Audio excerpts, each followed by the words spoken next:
ढाडर में पनी railway station के करीब जाफर एक्सप्रेस पर फायरिंग की गई है और कोयटा से ट्रेन ड्राइवर शदीद जख्मी हुआ है। बीएलए है, उसने काफी बड़ा दावा किया है। उन्होंने कहा है कि 100 से ज्यादा लोगों को उन्होंने अपने कब्जे में ले रखा है। 6 पाकिस्तानी सिक्योरिटी फोर्सेस के लोग मारे गए हैं अभी तक। पाकिस्तान के अंदर जो बलोच लिबरेशन आर्मी है बीएलए, उन्होंने एक पैसेंजर ट्रेन जो है उसको हाईजैक किया है। 100 बंदा जो है वो उसमें मारा गया है। जाफर एक्सप्रेस जो कि पंजाब की ओर जा रही थी बलूचिस्तान से, उसको पहले डीरेल किया गया और डीरेल करके उसे हाईजैक कर लिया। तकरीबन 600 से 700 लोग इसके अंदर हैं और इस वक्त सिक्योरिटी फोर्सेस के लिए एक बड़ा चैलेंज है, इसलिए कि बीएलए जो अपनी डिमांड्स रख रही है। इन रेबल्स को आजादी चाहिए पाकिस्तान की मिलिट्री इंडस्ट्रियल कॉम्प्लेक्स से, पाकिस्तान की पंजाबी डोमिनेंस से और बलोच पश्तून, इन सबको कहीं ना कहीं ग्लोबल सपोर्ट की जरूरत है। ये ऐसी मौत की खामोशी पूरे मुल्क में, ये किस किस्म की बेगैरती है, किस किस्म की बेशर्मी है, किस किस्म की बुज़दिली है।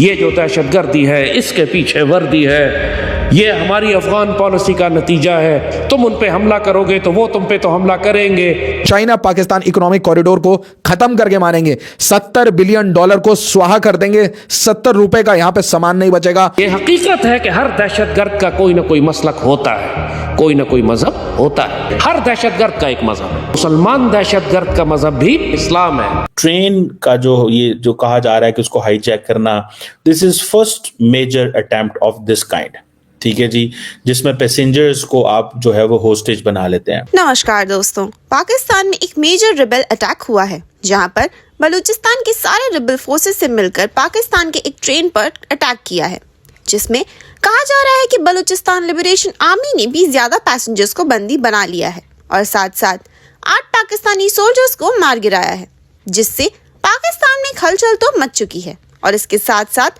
ये रीसेंट टाइम्स में पाकिस्तान पर मेजर अटैक कहा जा रहा है, जहां दोस्तों कुछ दिन पहले ही पाकिस्तान के प्राइम मिनिस्टर शहबाज शरीफ ने एक बयान दिया था, जिसमें उन्होंने कहा था कि पाकिस्तान भारत को पीछे कर देंगे इकोनॉमी में और जीडीपी में, लेकिन पाकिस्तान अपने लोगों को बेसिक फैसिलिटीज भी प्रोवाइड नहीं कर पा रहा है और इसी वजह से पाकिस्तान के लोग भी अपने आर्मी, गवर्नमेंट और लीडर्स को गालियां दे रहे हैं।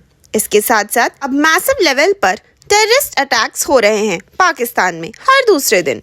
तो चलिए इसी पर पाकिस्तानी मीडिया का रिएक्शन देखते हैं। जी बिल्कुल, ये बिल्कुल ये चल रहा है यहाँ पे वाकया, और साथ ही साथ जो ट्रेन का ड्राइवर है वो भी इंजर्ड है। ये ट्रेन जो है वो कोयटा से पेशावर की तरफ जा रही थी और इसके ऊपर फायरिंग हुई है। तकरीबन 600 से 700 लोग इसके अंदर हैं और इस वक्त सिक्योरिटी फोर्सेस के लिए एक बड़ा चैलेंज है, इसलिए कि बीएलए जो अपनी डिमांड्स रख रही है, अब देखते हैं कि कहाँ तक उसके ऊपर गवर्नमेंट काम कर पाती है। लेकिन ये जरूर है कि इस वक्त बलूचिस्तान की सिचुएशन जो है वो काफी टाइम से टेंस है, लेकिन अनफॉर्चुनेटली जो पॉलिसीज बनाई गई हमारे यहाँ वो ऐसी नहीं थी जिसको देखते हुए हम ये कह सकें कि उनसे बात करने की, यानी कि बीएलए से या बलूचिस्तान में जो लोग उनसे बात करने की कोशिश की जा रही थी, उनके ऊपर ऑपरेशंस ही लॉन्च किए जा रहे थे। लेकिन अब इस वक्त लग रहा है कि सिचुएशन तकरीबन हाथों से निकलती हुई दिखाई दे रही है और काफी प्रॉब्लम यहाँ पर दिखाई दे रही है गवर्नमेंट के लिए खास तौर पे। मैं आपसे ये भी समझना चाहूंगा, क्योंकि कुछ लोग अभी तक ये कह रहे थे कि ये फेक न्यूज है, 100 लोग नहीं पकड़े गए हैं। क्या कोई इंफॉर्मेशन आधिकारिक तौर पर मिली है? क्योंकि ये एक बहुत बड़ी घटना है। अगर 100 लोगों को उन्होंने बंधक बना रखा है, उन्हें हाईजैक कर लिया है ट्रेन को और उन्हें बंधक बना लिया गया है, तो क्या सरकार की तौर पर उस पर कुछ कहा गया है और क्या डिमांड रखी है बीएलए ने इन लोगों को छोड़ने के लिए? देखें, सबसे पहले तो वो जहां तक मैंने सुना है, जहां तक हमें न्यूज आई है, वो ये कि इस ट्रेन के अंदर जो लोग थे वो तकरीबन 600 से 700 लोग बताए जा रहे हैं। और साथ ही ये भी कहा जा रहा है कि बीएलए ने जो ऑपरेशन लॉन्च किए गए हैं पाकिस्तान की फोर्सेस की तरफ से, जो वहां पर अटैक्स किए जा रहे हैं और बीएलए को पकड़ने के लिए या उन्हें रोकने के लिए, उसको रोकने की डिमांड की है। उन्होंने ये कहा है कि ये अटैक्स जो है ये फौरी तौर पे बंद हो जाने चाहिए। इससे पहले भी आपने देखा होगा कि बलूचिस्तान के लोग अक्सर इस्लामाबाद भी आया करते हैं और यहाँ के वो प्रोटेस्ट करते हैं। जो मिसिंग पर्संस का इशू है वहां पर, वो एक बहुत बड़ा प्रॉब्लम है और जिसके ऊपर गवर्नमेंट कोई खास तरीके से उस चीज को हैंडल नहीं कर पा रही। बलूचिस्तान लिबरेशन आर्मी और मल्टीपल जितने फैक्शंस हैं, आज वो एक यूनिफाइड फ्रंट, एक मर्जर करने के बाद एक यूनिफाइड फ्रंट की तरह सारे बलोच रेबल्स एक साथ लड़ रहे हैं। और ये बलोच आर्मी ने हिट किया एक ट्रेन को हिट करने के बाद सिक्योरिटी पर्सनल्स को एलिमिनेट किया और 100 से ज्यादा हॉस्टेजेस ले लिए और हॉस्टेजेस लेने के बाद ओपन डिक्लेरेशन दे दिया कि बलूचिस्तान लिबरेशन आर्मी इसके पीछे है, इस हिट के पीछे है। और अगर पाकिस्तान की मिलिट्री ने, किसी भी फोर्स ने अगर कोई रेस्क्यू ऑपरेशन चलाया बलूचिस्तान लिबरेशन आर्मी के अगेंस्ट, तो उसका हाल बुरा होगा, क्योंकि वो फिर एलिमिनेट करना शुरू करेंगे इन हॉस्टेजेस को। तो बड़ी बुरी हालत है दोस्तों। पाकिस्तान से एक अच्छी न्यूज नहीं पसती। सुबह सुबह एक बात आ रही थी कि भाई पाकिस्तान और अफगानिस्तान बॉर्डर पे कहीं ना कहीं चीजें शांत हो गई हैं, बॉर्डर खुल गया है। बट मैं आपको याद दिलाना चाहता हूं, हफ्ते पहले मैंने आपको बताया था कि कैसे यहां के मेंबर ऑफ पार्लियामेंट वो ओपनली कह रहे हैं कि बलूचिस्तान के 7 से 8 डिस्ट्रिक्ट हाथ से जा चुके हैं, वहां पे कोई सिक्योरिटी पर्सनल नहीं है, वहां पे कोई नहीं है पाकिस्तानी स्टेट का। और इसलिए अगर यूनाइटेड नेशन वो एक्सेप्टेंस दे दे, अमेरिका एक्सेप्टेंस दे दे, तो आज बलूचिस्तान लिबरेट हो जाएगा। ये देखिए, terrorist attack, Pakistan train take over 400 passenger hostages.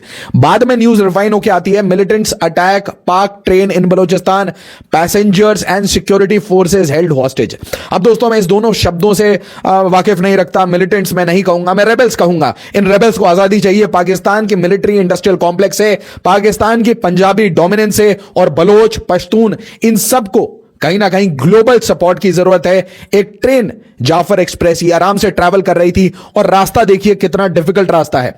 ये क्वेटा से निकल के और पहुंचने वाली थी पेशावर, मतलब 2 बहुत डिफिकल्ट एरियाज ऑफ पाकिस्तान जो कि आज पाकिस्तानी ऑक्यूपेशन के अंडर में है।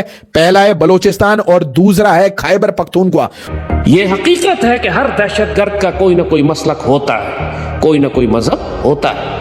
ये खुराफाती बात है कि दहशतगर्दी का कोई मजहब नहीं है। हर दहशतगर्द का एक मजहब है। हिंदू दहशतगर्द का भी मजहब, धर्म उसका हिंदू है।